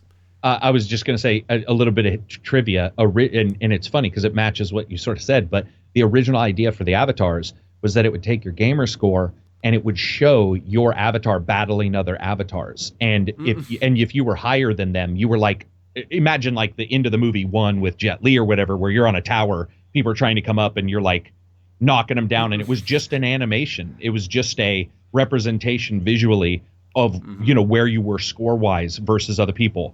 And I was like, oh, that, if you did like races where it's like, Maddie and I, and, Maddie beats a game and I don't. And so it shows like in the background a race. But again, that is so it's so obtuse. So it's like you either have the avatar, which is non-noticeable for us, or you have fucking, videos and fucking people fighting, which obviously they didn't like for the 360 version of Avatar. So I hope they wouldn't do that with the Xbox. and honestly, I don't think a lot of gamers probably, are into that. I think gamers would rather, like you said, a payment for platinum is sort of how it needs to happen. You call them platinums, but like in-game achievements, whatever. Because now on the Xbox, you get this cool diamond. If it tells you that is one cool thing. I will say I don't know if the PS4 does this, so please tell me if it does. It does not. It's just, Xbox will. But I was just gonna say you just get all the trophies in the game and they give you the platinum afterwards. Does it tell you though how many people have it? No. Well, it says percentage. It'll say like ultra rare. Okay. Whatever. Okay. So that's pretty much what the Xbox One does with like the diamond. But it sounds funny. Before that was done, I didn't care. And then when the diamond would be like ultra rare, 1% of people have this achievement, I was like, oh yeah. So yeah, absolutely. It's stupid, but dude, I started paying attention. I know what you're talking about because I was just going through my trophies the other day. It was like late at night. I was getting ready to get off, but like sometimes I just check them and I get caught up in reminiscing on games. And I found The Amazing Spider-Man 2. Fucking awful game, but I got the platinum for it for some reason.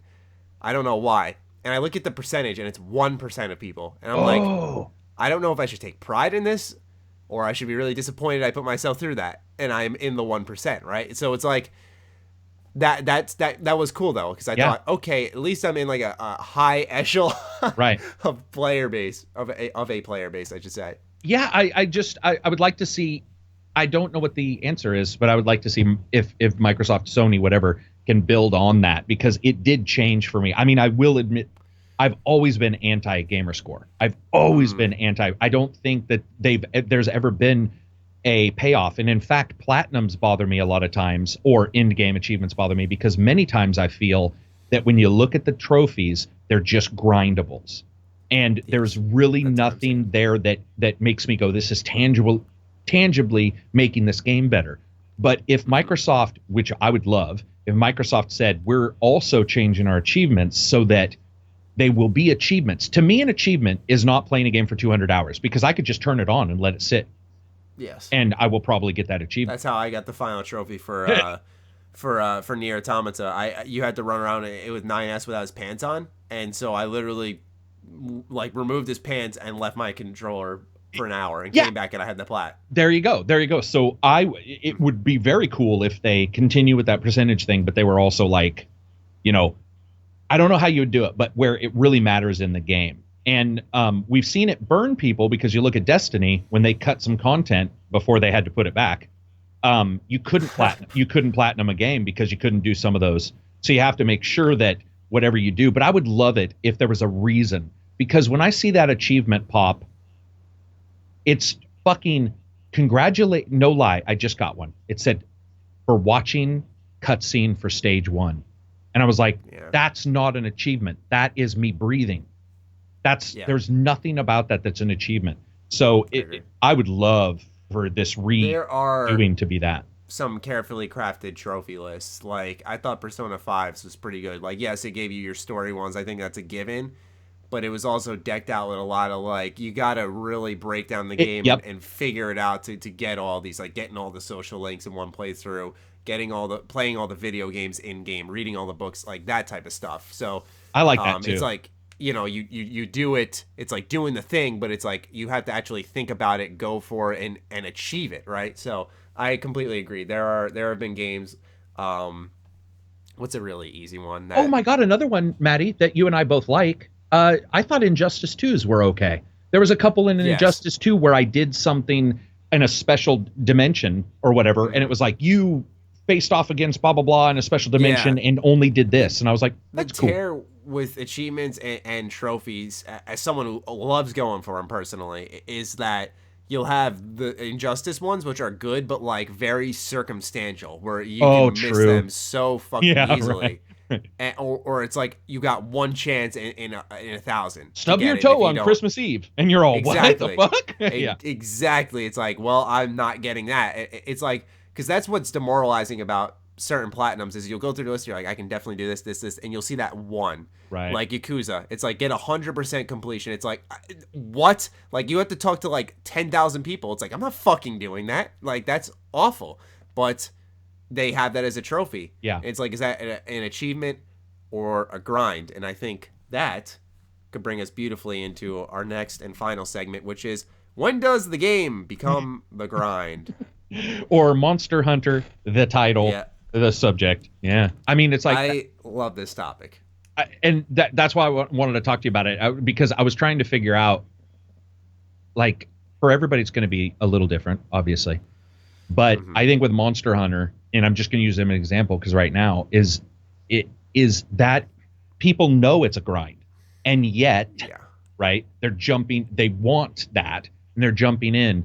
But to me, there's this point when, like, the platinum, or that you were just talking about, there's a point when you look at something, or when you realize, have you ever had that fucking battery acid taste in your mouth when you realize the horror of what you will have to do to get something? And you're like, oh no, I just figured the math out. And so to me, it's like, when does it? When does the grind become the game? When's it allowable? When's it not? Do we have good examples of it not? It's hard to think of an example. Well, Persona 5. Do you find Persona 5 socially grindy? Because I found the steps and that fucking cat. Fuck that cat, by the way. Yeah. I found that at times grindy. Okay. I personally didn't, but I admittedly, I have a bias for Persona. I love this series a lot. So a better example for me would be like, I'll use the Spider-Man Platinum as an example. I played an additional like 7 hours of Spider-Man so that you could unlock all the skins in the game, or all the suits, I should say. That was like a grind, and it became the game because I repeated the same mission like almost constantly. It wasn't 7. I apologize. It was like 4 because I listened to 2 podcasts in the meantime. But you know, that like Monster Hunter World was a game I was gonna try to get. I was gonna try to get into it, but I was like, this is just not going to be a game I like. It's as simple as that. And that's one thing I'm trying to come to grips with this year and for the future with gaming, is like, there are just certain genres that don't mesh with me. Yeah. I am not a big Monster Hunter guy. The only Monster Hunter series I have found long-term enjoyment in was actually Toukiden, because it was like fast-paced. But even that, after 20 hours, I was like, okay, this is the same shit, different skin. And that's what all these Monster Hunter games become. Another Monster Hunter game I actually liked a lot is on the Vita, Freedom Wars. Wonderful game. Really different concept, too. But one, like, Destiny's one, people love the grind for Destiny. True, yeah. And it's like... And that is the game. And that is... and when you buy it, you probably know that. Yeah. And what makes that okay? I think for a lot of people, I wouldn't say mistake, because like you said, they know they're getting into it, but they view the grind as longevity, as bang for their buck. Where for me, bang for my buck is like Persona 5. It's a 130 plus hour story, and it's something different every step of the way. You're doing something literally different every day in the game. So it's like, that's true quality to me. But for someone else, yeah, I could put 130 hours into Destiny 2 and keep running these same quests and feel progression that way. So different blokes, different strokes, I guess. But, I think it's just a difference in taste. For me, though, I know when I used to like games that offered longevity, it wasn't because they were quality. It was because they were long.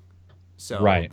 that's in especially in high school, where I'd get like one game every couple of months. It's like, I want a game that's going to last me, not a game that's going to be good. That's how I'd shop. And I'd still enjoy those games because I'd be like, wow, I'm playing so much of it. I love it. It's like, maybe some people think that way. I mean, to me, usually grind becomes the moment new gameplay or new processes or new graphics, what have you, are not shown.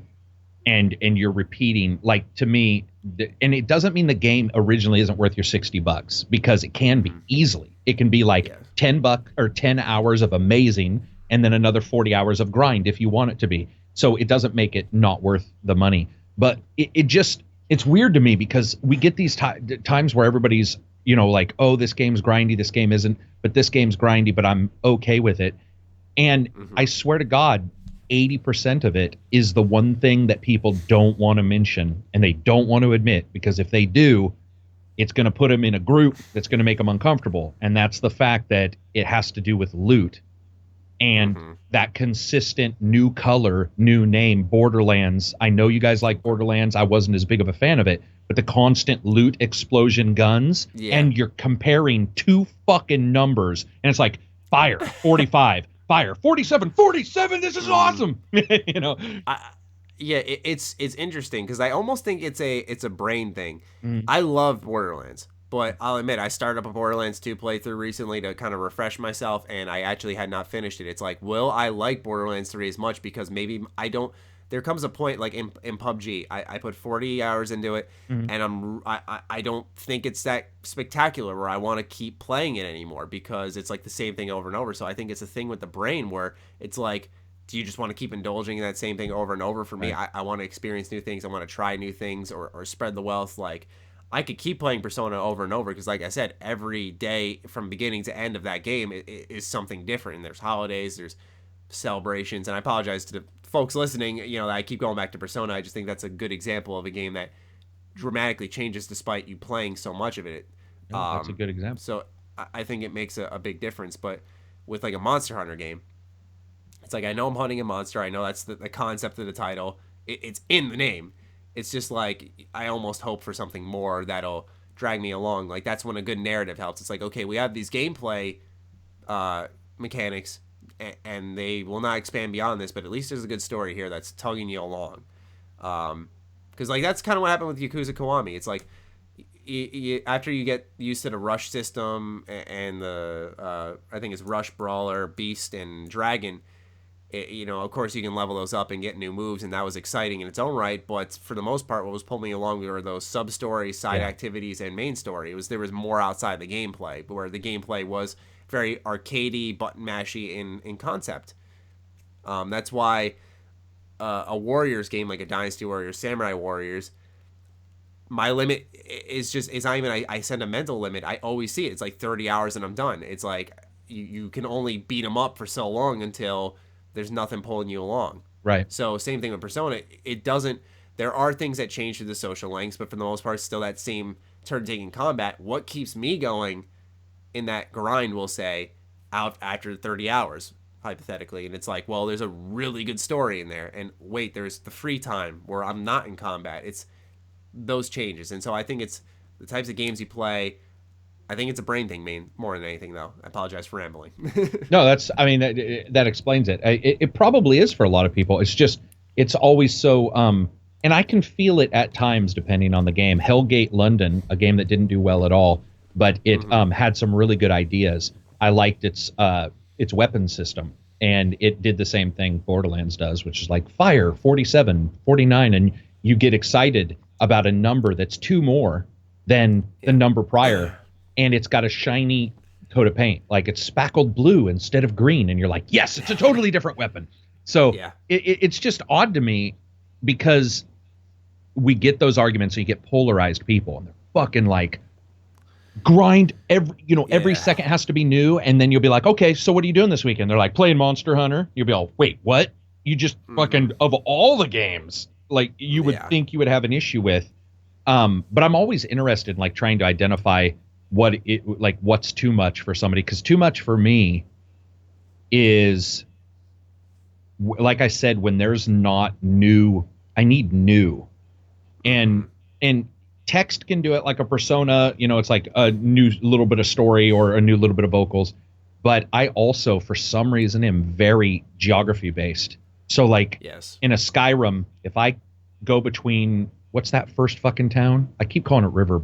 Oh man, why am I forgetting? Holy crap. Why are two fucking people who played fucking shitloads of that game? But River something. You go between there and Whiterun, and after about the 8 millionth time, when your mods are crashing, so you keep rebooting it to get your mods to work right, and you're like, I've seen enough of Whiterun. Like, this is grindy for me now. So for some reason, I'm geography based and visual. Like, I do need a new place, I think, a lot of times too. I mean, because like repetition is different in different circumstances. Like you're training for something, you repeat that same exercise every day. That's true. That's good, and it's good because it's doing it. It's for your body. But when you're sitting down for entertainment, repetition is not good. I don't think. Yeah. I don't think it's our attention spans. We just like new, and not new games. Like I'm always searching for the next adventure. But I think a good game is one that takes you on a journey. I think. Sure. It's what can get you along in a game that you might not be fully enjoying, like Origins for me, Assassin's Creed Origins. After about the 15, 20 hour mark, I really wasn't that as in love with it as I was in my first 10 hours. But what got me along was the world. It kept transforming geography wise, and it was beautiful. And it became captivating and continued to pull me along when the story really wasn't. The gameplay loop was really easy to nail down and repetitive at that. So it was just nice to have new places to explore constantly. And you could see that love and effort go into that world. Absolutely. Yeah, I mean, and I guess MMOs are another good example. They're just repetitive to the, and people are great with them. So I wouldn't even say it's a thing you grow out of, because there are people my age, your age, who are playing them, like MMOs and play them. I think for us it's different too. I think no matter what, I choose to move on and play different games, but we don't get to pick one game and literally be with that game for months. If that were the case, I would be buying Dragon Ball FighterZ next Friday, and that is literally all I'd play for months if it were my way. But I'm not complaining, but I'm in a position where I have to keep up to date. I have to keep my opinions up to date. I have to make sure but I want to continuously critique and see what's on the up and coming, what could be better, what could be implemented in a different game, perhaps in a better fashion. And in order to do that, we need to move on from certain games. So that's why when I really like a game, when I'm really passionate about it, that's why I'm so keen on going back to games, because it's special to me. It's like, okay, I don't get to do this often. I love going back to KOTOR because that's special for me. It's like, I love this game, and it's my way of showing it. I go back and replay it. It's not like it's gone forever. Once I beat it, I move on, which a lot of reviewers do. Right. I don't know about you, but actually, I do know. You go back and play a lot. Yeah, if I can, I definitely go back, depending on the game. But yeah. Exactly. But sometimes it's hard to for us, to stick with that one game. It's like the Division. I would have loved to stick with that for a little bit longer to see some of those changes, but I couldn't. Siege. And I only got to see like after the first patch. Siege, I actually did get to see some of the changes. Oh, did you? That's the beauty of like those types of games, right? Because I played it when it came out. I played it for 2 to 3 months most nights, and then we dropped it. Then the big patch came out for the first season, and it was like awesome, new map, new fighters, let's get into this again. And we did, and then we dropped out of it. And it's the same thing with Overwatch. Like, I haven't played that in a while, but then I hop back into it. It's like, awesome, it's good to be back. Because, like, multiplayer games like that, and maybe I think because Monster Hunter's multiplayer, that might be also why it's easy. There's not a story that you have to finish. You just maybe come in and play. Right. Yeah, I didn't. So that might be why that. the grind is good for Destiny as well, because it's like you're just playing. There's no story because they don't want that. Yeah, it's true. It's true. It's always weird to me. Like I think almost everybody's different.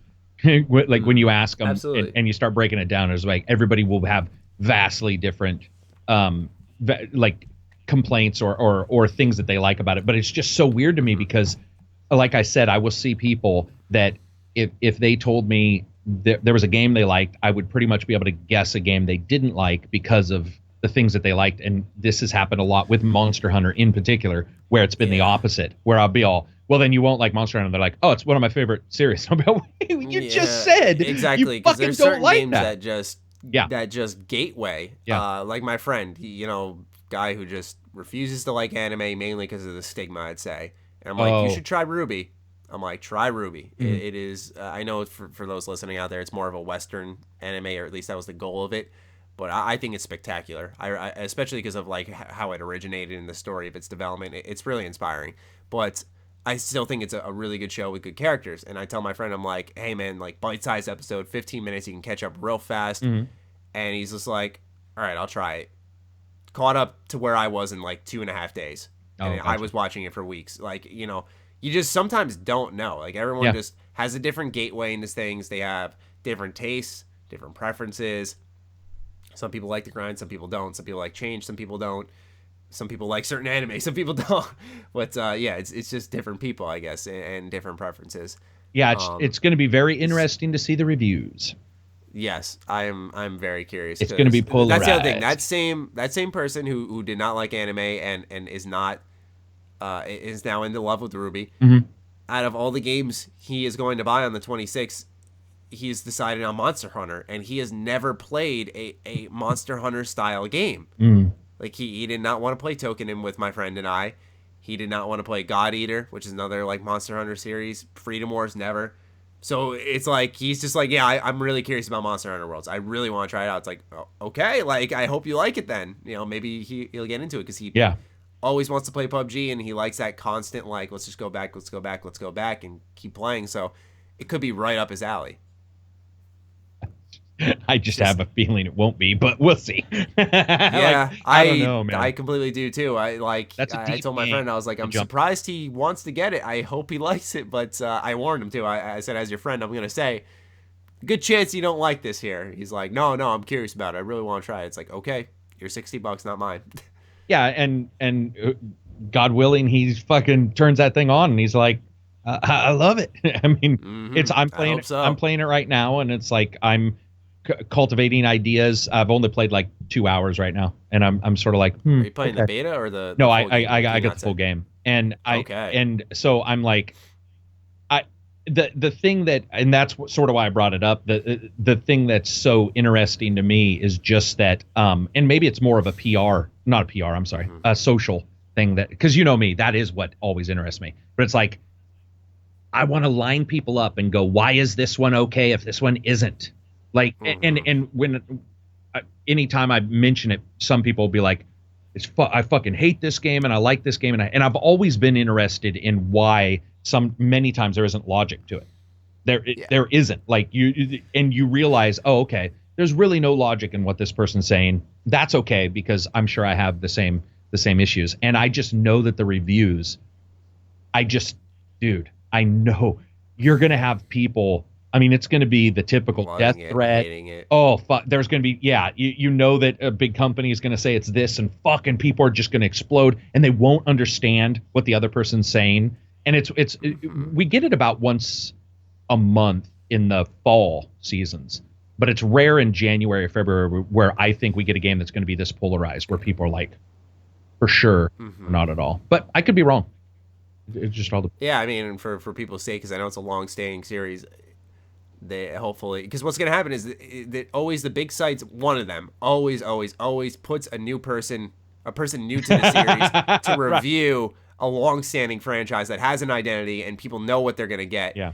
And when they go there and this person's bitching up a storm about every series trope, it's like, that's not good information in my opinion. Yeah. You know, Sure. I'm not saying that it shouldn't be newcomer accessible, but for big websites like an IGN, GameSpot, Kotaku, I guess, you know, I think the series experts should review those, and then let the YouTubers who are like, here's my review from a beginner. You know, here's my review from someone who's only played one Monster Hunter game. I've only played 3 Ultimate, I think or I played Freedom as well, but that was for like an hour.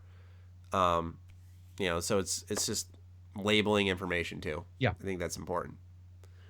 But that's all she wrote for episode 140. It was a great one, Karak. Yes, thank you very much. Oh, and I want to say before we go, if you have a Rift or you have an Oculus, you got to check out Fallout 4. It's getting better all the time, dude. I played it this weekend and I was like, I wish Maddie was here.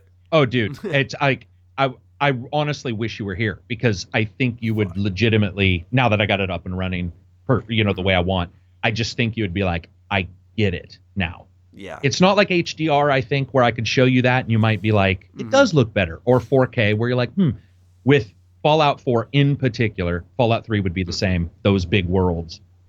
Yeah. VR is like, oh my God, dude, I cannot believe what I sound like, because just a month and a half ago, I would not have.